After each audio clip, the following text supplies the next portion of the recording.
उन्होंने कहा मुझे कि वो चाय वाला भी स्नान के लिए गया, तो प्रचंड चंडिका और भड़क गई। समझ में लाशें गिर पड़ी थी वहां पे, लेकिन मेरे अंदर से प्रचंड चंडिका कभी कभी बाहर आ जाती है।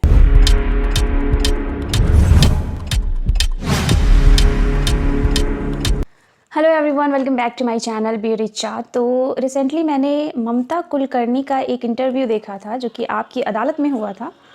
तो आप में से अगर किसी को ममता कुलकर्णी के बारे में नहीं पता है तो हम आपको बता दें कि ममता कुलकर्णी जो है वो अपने ज़माने की एक स्टार हीरोइन रह चुकी हैं। करण अर्जुन जैसी हिट फिल्में उन्होंने की हैं। तो एक बहुत ही फेमस सॉन्ग है छत पे सोया था बहनोई, ये सारे गाने उन्होंने किए हैं। अगर आपको नहीं अभी भी पता चल रहा होगा कि ये चीज़ें आप सर्च कर लीजिएगा, आप इमेज उनकी आपके सामने आ जाएंगी तो आपको भी याद आ जाएगा। नहीं तो क्या है कि इतने करीबन 12 सालों बाद उन्हें कुंभ में देखा गया महामंडलेश्वर की उपाधि ग्रहण करते हुए। तो उन्होंने अपने इंटरव्यू में इस जो उनके साथ ये प्रक्रिया हुई कुंभ में, उसी दिन हुई जिस दिन संगम में अमृत स्नान हुआ था। तो बहुत सारी भगदड़ मची थी जिसके बारे में सभी को ज्ञात है। तो उन्होंने इसके पीछे की एक छोटी सी कहानी बताई कि उनके साथ क्या हुआ था।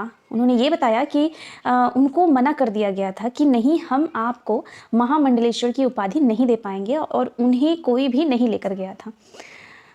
किन्नर अखाड़ा से उन्हें यह उपाधि प्राप्त हुई। तो अखाड़े के जो लोग थे सुबह के टाइम में सारे लोग निकल चुके थे उनको छोड़ करके कि हम आपको नहीं बनाएंगे। पहले कोई भी नहीं बनाना चाहता था। तो जैसे ही वो लोग निकले थे उसके बाद ही भगदड़ मच गई थी, आप लोग जानते ही हैं।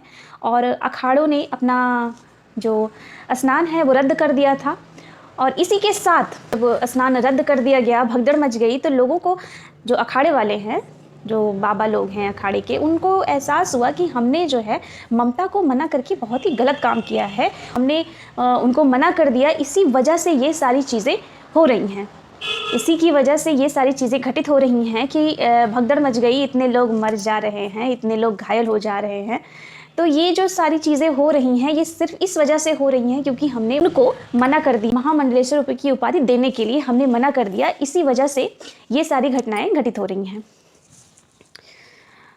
तो इधर जो है ममता चाय मांग रही थी कि क्या मुझे जो है चाय भी नहीं मिलेगी, मतलब उपाधि तो मुझे नहीं मिल रही है, क्या मुझे चाय भी नहीं मिलेगी। तो उसी समय जो है एक बुलावा आया कि नहीं, आपको उपाधि देने के लिए बुलाया जा रहा है। सब लोग वापस पैदल आ रहे हैं वहाँ से। रथ जितने भी गए थे, जितने भी रथ सज करके अखाड़ों से गए थे, सारे रथ रुक चुके हैं रास्ते में और सब पैदल वापस आ रहे हैं आपको लेने के लिए, और आपको ले जा करके वहाँ महामंडलेश्वर की उपाधि ग्रहण करवाएंगे। और ये जो स्नान हुआ, जिस किले में एक्चुअली आई थी,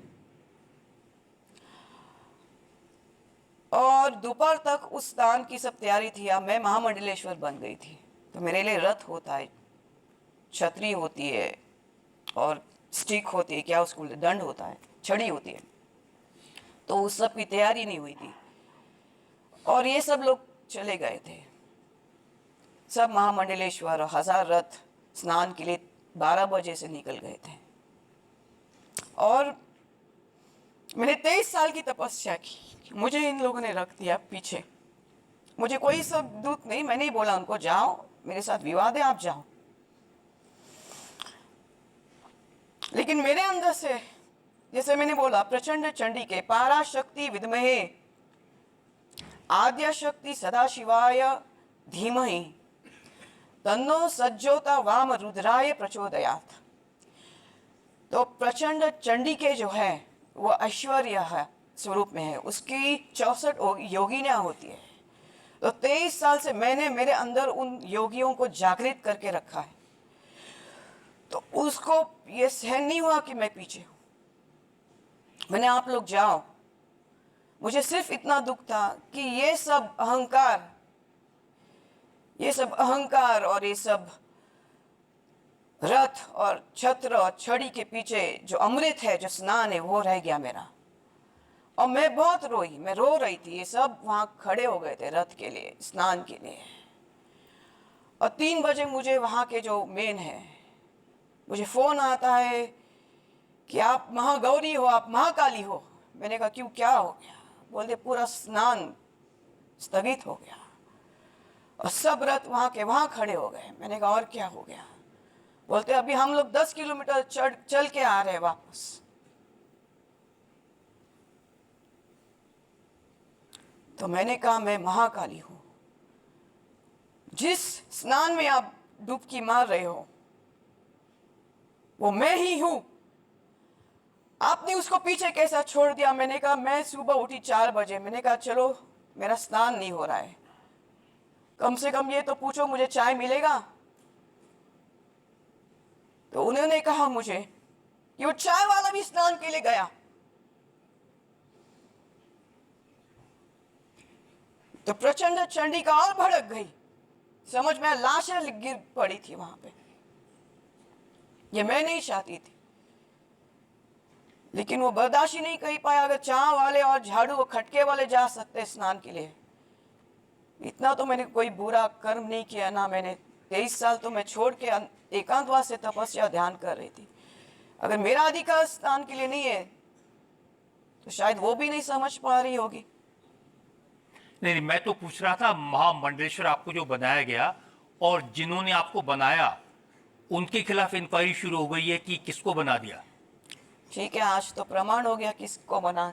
ये मैंने तो पहले ही बोल दिया था जिस दिन मेरा अभिषेक हुआ कि मुझे शास्त्रार्थ के लिए बुलाइए प्लीज। तो ये चीज़ें ममता ने अपने इंटरव्यू में बताया कि जो है मुझे ना ले जाने के कारण ही संगम के तट पे भगदड़ मची, लोग मारे गए, लोग घायल हुए। ये उनकी शक्ति का प्रकोप था। उनके कहने के हिसाब से ये उनकी शक्ति का प्रकोप था कि ना ले जाने के कारण ही ये सब हुआ।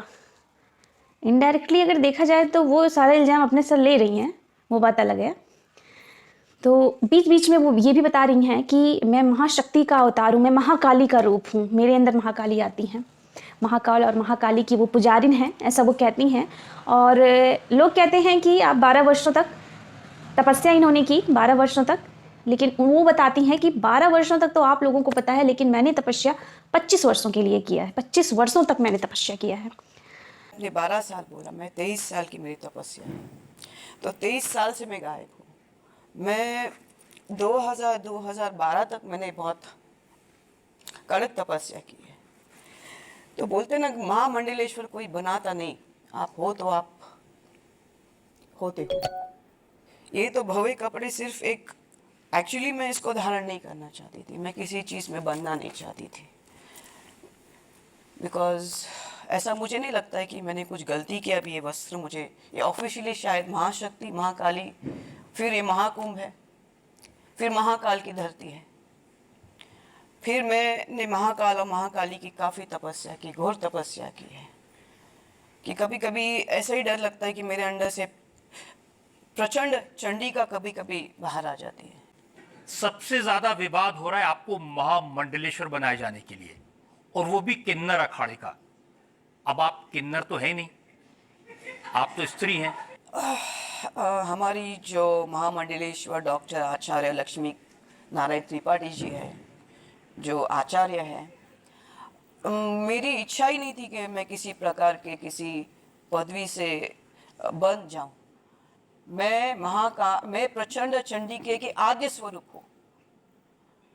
और 2 दिन से ऐसे ही आपकी तरह लोग हास्य विनोद कर रहे थे। उधर के जो जगत गुरु हैं, उनके नाम नहीं लूंगी मैं नहीं चाहती मेरे विवाद के साथ उनका जुड़ जाए। वही आपकी तरह ऐसे ही हास्य विनोद कर रहे थे। और अगर आपको हमारा ये वीडियो अच्छा लगे तो प्लीज़ वीडियो को लाइक करिएगा, शेयर करिएगा। चैनल पे नए हैं तो चैनल को सब्सक्राइब करिएगा। Thank you so much. आप भी ये इंटरव्यू ज़रूर देखिएगा।